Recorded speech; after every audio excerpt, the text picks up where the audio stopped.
अखिया के चाह लागेलू, सजलू तो रूप के दुकान लागेलू। बोलेलू तू बोलिया कोयलिया नियन, मुसुकी मिठाई मीठा पान लागेलू। मन तरसावे ताहर होठावा के ललिया, मन तरसावे ताहर होठावा के ललिया रे ललिया। चलिया चलिया बाजावेला झलिया, कजरी गावेला कमरिया।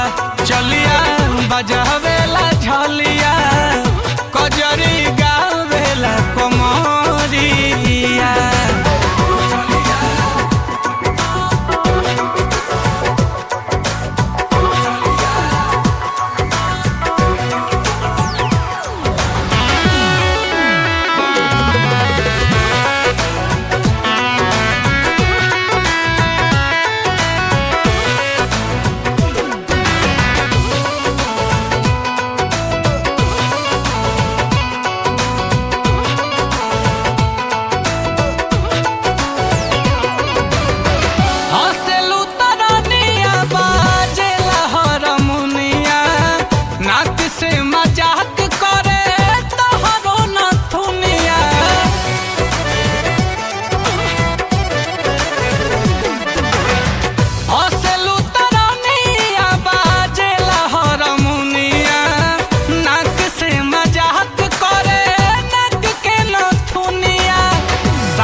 चलिया बाजावेला झलिया, कजरी गावेला कमरिया।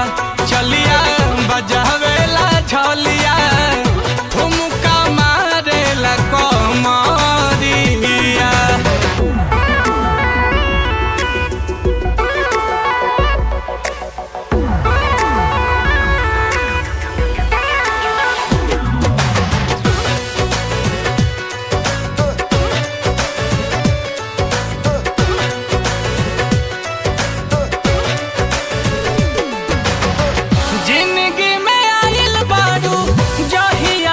चहल के किस्मत बदहल के